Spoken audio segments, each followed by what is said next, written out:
Goodbye, guys. It's not Overlord here. Gone again with another action figure review, because today we will not be taking a look at the Marvel Legends classic Bizarro, brought to us by the fine folks over at Hasbro, because today we'll be doing an action figure review of the DC Multiverse Red Platinum Edition. Oh, geez. Classic Bizarro, brought to us by the fine folks over at McFarlane Toys. And for those of you wondering if that whole Bizarro shtick at the beginning of this video was difficult to do, yes. Yes, it was. It took me 3 takes to get it right, but third time's the charm, isn't it? So, with that being said, this is a bit of a weird one, because to my knowledge, it's a Red Platinum Edition. However, when I got mine, he was in a gold label box. I got mine from my very much local Walmart, literally like 5 minutes up the road from my house. The one that usually doesn't get shit, for those of you new to the channel. And yeah, they had this guy and the glow-in-the-dark Green Lantern from the Return of Superman. So, needless to say, that fool is still sitting there. This fool is sitting here. So why don't we cut right to the chase and get into the meat and taters of this review and take a look-see at all Bizarro has to offer in terms of accessories, because, spoiler alert, it ain't much. First of all, we get a couple of open hands, flight hands, whatever. We get the Bizarro #1 necklace thing. I want to say this came in the 2-pack with Bizarro as well, but don't quote me on that. And we also get a collectible trading card.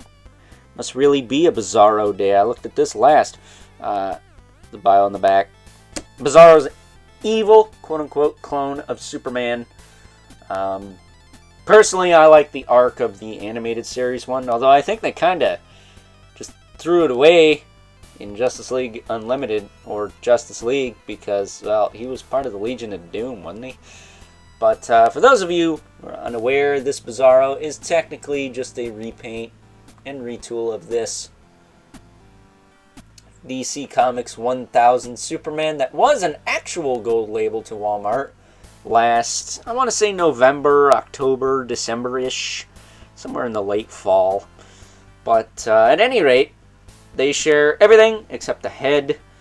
The S shield is, of course, backwards on Bizarro. And they also both have S shields on the backs of their capes. For those of you who care about that sort of thing, I could give or take or leave, whatever it is, the S on the back of the cape.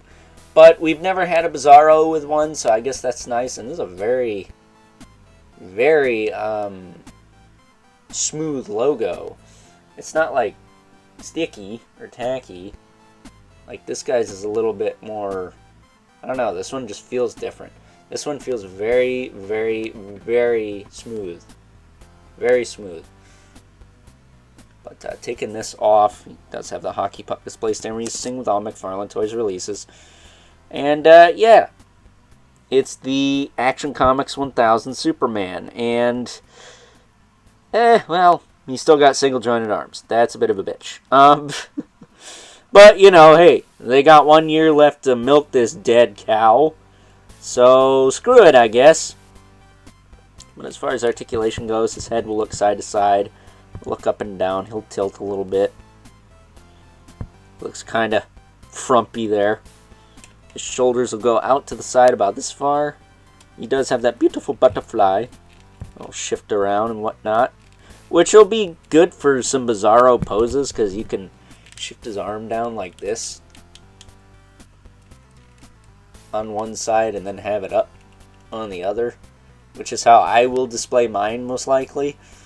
He does have a diaphragm joint that does rotate and move forward. Actually pretty decent for a McFarlane figure.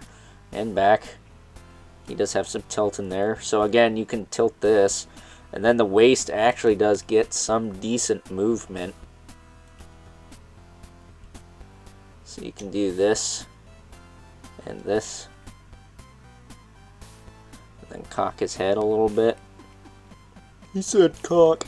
And there you go. Now you have a really contorted, distorted looking Bizarro there.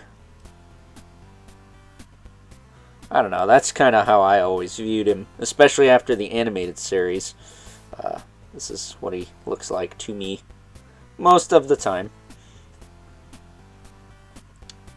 But as far as legs go, they will kick forward, they will kick back, out, down. He doesn't really have much thigh cut, but he's got a little bit. Double jointed knee. That works okay. I always bend it 2 notches to help him stand. It's like most McFarlane figures, the knees kind of hyperextend. Then he does have the ball hinge ankles that will rotate, hinge, pivot, and a toe joint that will bend up.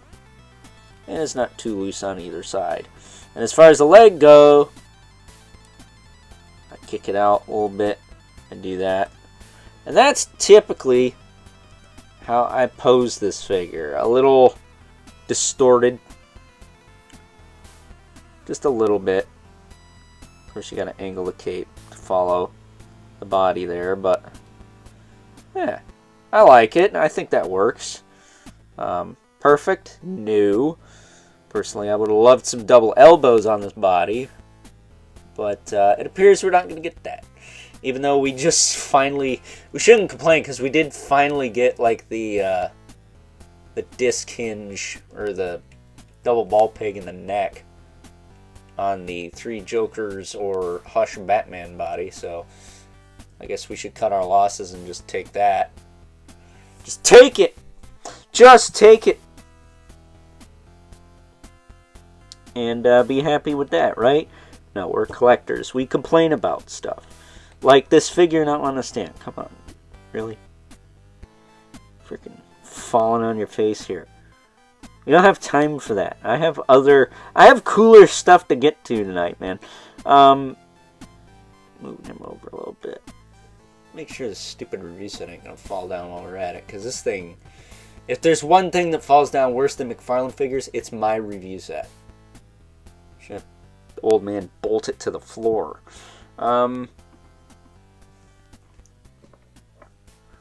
Before we wrap this up, let's bring in our 2 regulars, the Mythic Legion's Brother Mandibilith.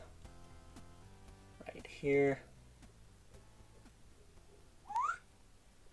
And the infamous 11th Spawn, who, well, if he wasn't all distorted, probably would be about the same height as Bizarro here, but I don't know. This Superman's not the tallest, or this body buck, I should say, is not the tallest in McFarlane's library. That definitely goes to like 3 Jokers or possibly the Earth 2 Superman body. But at any rate, with that being said, it's time now that we wrap things up with some final thoughts. Overall, and aside from being a red platinum edition release, or gold label if you got my specific copy, I have to say I thoroughly enjoy this classic rendition of Bizarro, despite the fact that, yeah, they could have maybe upgraded the arms. I mean, seriously, we have double jointed arms that fit on this body, for crying out loud, at this point in the line. But hey, if it were us and we were losing the DC license, I think we'd stop giving a shit after a while too. So, with that being said, hope you guys enjoyed this review. Or, in this case, I hope you guys didn't enjoy this review. And until next time, I won't catch you guys later.